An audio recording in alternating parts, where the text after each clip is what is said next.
సీరియస్గా పోలీసులందరూ దృష్టి పెట్టారు. ప్రభుత్వం కూడా పెన్షన్ల పంపిణీ కానీ ఇలాంటి కార్యక్రమాన్ని ముందుగానే పూర్తి చేయాలి, అక్కడ ప్రజలకు ఇబ్బంది కలగకూడదని ప్రయత్నం చేస్తుంటే ఈ ఈ యాత్ర ఏంటి, ఈ పరిస్థితి ఏంటి?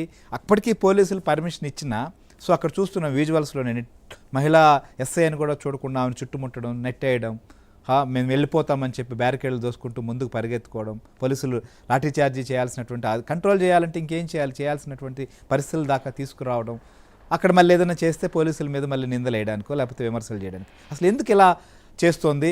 అసలు ఈ యాత్రని మనం ఎలా చూడాలి? కొద్దిసేపటి క్రితమే మంత్రి పార్థసారథి కావచ్చు, మిగిలినటువంటి కూటమి నేతలు కూడా దీనిపైన రియాక్ట్ అవుతున్నట్టున్నారు. వాళ్ళు ఏమంటున్నారు అసలు?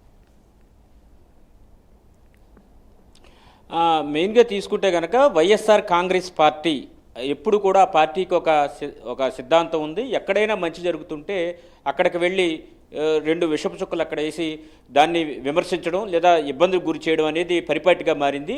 దీనిలో భాగంగానే జగన్మోహన్ రెడ్డి ఎక్కడైనా ఒక పెద్ద మేజర్ కార్యక్రమం జరిగితే అదే టైంలో ఆ ప్రాంతానికి మరో కార్యక్రమం పెట్టుకుంటారు. దానిలో భాగంగానే ఈరోజు సిదిరి అప్పలరాజును పరామర్శించే కార్యక్రమాన్ని పెట్టుకున్నారు. నిజానికి సిదిరి అప్పలరాజును కదా ఆయన పరామర్శించాల్సింది, ఎవరైతే బాధితుడు చనిపోయాడో దానయ్య అతని కుటుంబాన్ని పరామర్శించి వారికి ఆర్థిక సాయం చేయాల్సిన అవసరం ఉందని కూడా చెబుతున్న పరిస్థితి. అతను కూడా ఒక వెనుకబడిన తరగతికి చెందినటువంటి వ్యక్తిగా కూడా చెబుతూ ఉన్న పరిస్థితి అయితే ఉంది.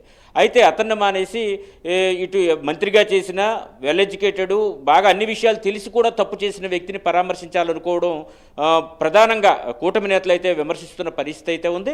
ఇదే సమయంలో మరోవైపు జగన్మోహన్ రెడ్డి నిన్న ఒక ట్వీట్ కూడా చేశారు. భోగాపురం ఎయిర్పోర్టు క్రెడిట్ షోర్ బాబు అంటూ కూడా ఒక ట్వీట్ చేశారు.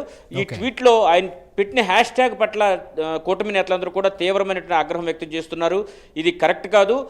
ఏదైనా తను అలా ఊహించుకుంటాడు, అన్నీ తానే చేసినట్టుగా ఊహించుకుంటాడు, ఆఖరికి క్రెడిట్ నాకు దక్కలేదని మారాం చేస్తాడు జగన్మోహన్ రెడ్డి అని కూడా కూటమి నేతలు కొద్దిసేపటి క్రితం వరుసగా మీడియా సమావేశాలు పెట్టి కూడా చెప్పిన పరిస్థితి అయితే ఉంది. అయితే ఏదైతే పర్మిషన్స్ శ్రీకాకుళం వెళ్లేందుకు వైజాగ్ ఎయిర్పోర్ట్ నుంచి నేరుగా వెళ్ళడానికి దాదాపు 2 గంటల నుంచి 2.5 గంటల సమయం పడుతుంది. అలాంటిది ఆయన ఎయిర్పోర్ట్లో 11 గంటలకు దిగితే అక్కడి నుంచి జన సమీకరణ చేసుకుని వెళ్తూ ఉన్నారు.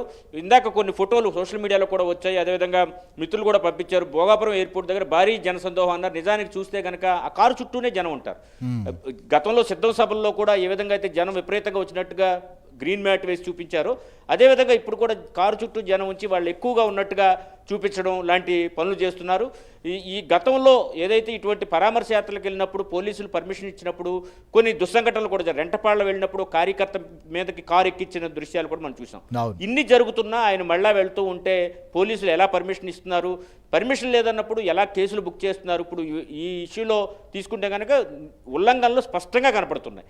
ముఖ్యంగా ఒక మహిళా పోలీసు అధికారి విషయంలో ఆముదాల వలస ఇన్ఛార్జి వ్యవహరించిన తీరు కావచ్చు, అదేవిధంగా మాజీ మంత్రి ధర్మాన ప్రసాదరావు కుమారుడు రామ్మోహన్ నాయుడు వ్యవహరించిన తీరు కావచ్చు, చాలా జుగుప్సాకరంగా ఉంది.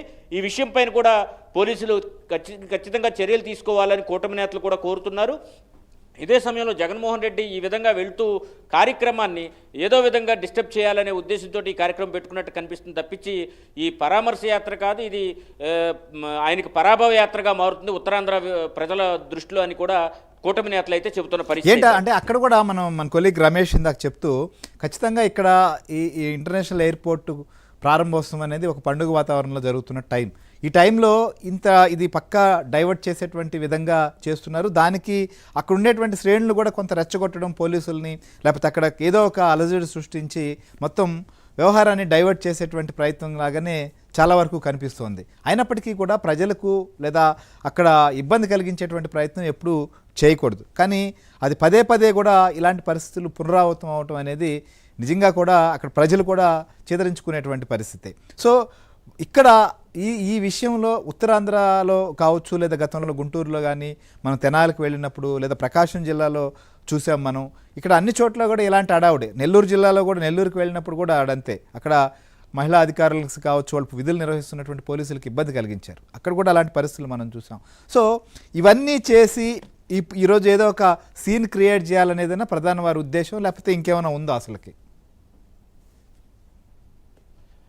నిజానికి ఉత్తరాంధ్ర అంటేనే చాలా ప్రశాంతంగా ఉండే ప్రాంతం. ఎప్పుడు కూడా ఎటువంటి గొడవలు కానీ సంఘటనలు కానీ అక్కడ జరగవు.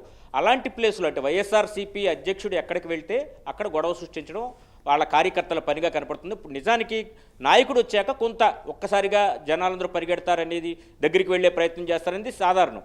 అసలు జగన్మోహన్ రెడ్డి అక్కడ చేరుకోకముందే వీళ్ళందరూ వచ్చి అక్కడ బ్యారికేడ్లు తోసేయడం, పోలీసుల మీదకి వెళ్ళడం, దూసుకు వెళ్ళడం, ఇటువంటి పనులు చేయడం అంటే దాని అర్థం ఉద్దేశపూర్వకంగా చేస్తున్నారని దాని అర్థం.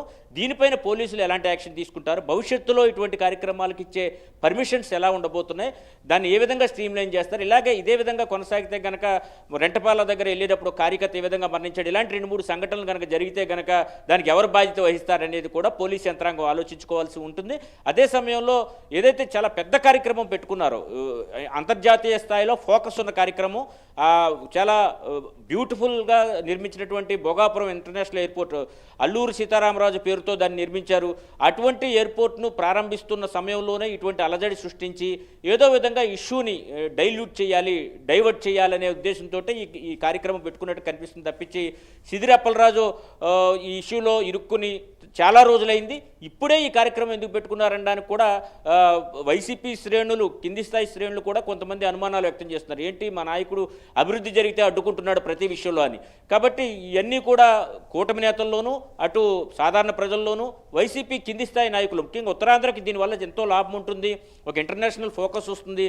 భవిష్యత్తులో కూడా రానున్న 2 ఏళ్లలో కూడా ఆ ఇంటర్నేషనల్ ఎయిర్పోర్ట్ ఇప్పుడు ప్రస్తుతం అయితే 60 లక్షల మంది ప్రయాణికులు ప్రయాణించే అవకాశం ఉంది. భవిష్యత్తులో దాన్ని 2 కోట్లకు చేర్చే అవకాశం ఉంది. అంటే ఒక దుబాయ్ ఎయిర్పోర్ట్ లాగా ఒక ఇంటర్నేషనల్ ఎయిర్పోర్ట్ హబ్గా కూడా అది రూపొందే అవకాశం ఉంది. ఎందుకంటే అంతర్జాతీయ ప్రయాణంలో అది సెంటర్లో ఉంటుంది, దగ్గరగా ఉంటుంది. కాబట్టి అక్కడి నుంచి విమానాలు మారే అవకాశాలు కూడా అక్కడ ఉంటాయి. కాబట్టి అంత పెద్ద ఫోకస్ ఉన్న ఏరియాని డెవలప్ చేస్తున్న సమయంలో, అది కూడా సాక్షాత్తు ప్రధానమంత్రి నరేంద్ర మోడీ వచ్చి ప్రారంభిస్తున్న సమయంలో కూడా ఈ విధంగా కావాలని ఇటువంటి ఇష్యూస్ క్రియేట్ చేయడం పట్ల అనేక అనుమానాలు కూటమి నేతలు వ్యక్తం చేస్తున్నారు. అదే సమయంలో వీళ్ళు పరామర్శించాల్సింది తమ నాయకుడిని కాదు, ఎవరైతే దీనివల్ల నష్టపోయారో, కుటుంబం దెబ్బతిందో వాళ్ళని పరామర్శించాలని అయితే కూటమి నేతలు అయితే చెబుతున్నారు. రైట్ సత్య, చూస్తున్నాం ఖచ్చితంగా మీరు అన్నట్లుగా ఇది ఏదైనా ఒక పెద్ద కార్యక్రమం ఆంధ్రప్రదేశ్ రాష్ట్రంలో జరిగినప్పుడు కానీ, జరిగక ముందో లేకపోతే జరిగిన వెంటనేనో ఆ ఇష్యూని డైవర్ట్ చేసే విధంగా ఒక సీన్ క్రియేట్ చేయడం అనేది పరిపాటిగా మారింది. ప్రస్తుతం ఆ తరహా కార్యక్రమమే నడుస్తుందనేది మాత్రం స్పష్టంగా అర్థమవుతుంది. ఎందుకంటే విశాఖపట్నం ఎయిర్పోర్ట్లో దిగిన తర్వాత ఆయన 2-2.5 గంటల్లో వెళ్ళేటువంటి అవకాశం ఉంటుంది ఆయన కాన్వాయ్ నిజంగా వెళ్ళాలి అనుకుంటే. కానీ ఇప్పటి వరకు వెళుతూనే ఉన్నటువంటి పరిస్థితి. అంటే దాని ఉద్దేశం ఏంటి, ఖచ్చితంగా అక్కడ కొంత క్రియేట్ చేయడం, కొంతమంది ఏదో రావడం, సో చూసారా మేము ఇది అని చెప్పి బల ప్రదర్శన చేసుకోవడం, రేపు జరుగుతున్నటువంటి కార్యక్రమానికి ముందే ఇవన్నీ చూసి మేము ఇట్లా చేసాం అట్లా చేసాం, రేపు ఏదైనా ఇప్పుడు మహిళా ఎస్ఐ దగ్గర జరిగినటువంటి ఇన్సిడెంటే మధ్యలో ఇంకేదైనా ఇన్సిడెంట్లో ఇంకో వ్యవహారం జరిగిందంటే మొత్తం కూడా దాన్ని డైవర్ట్ చేసేటువంటి ప్రయత్నం. సో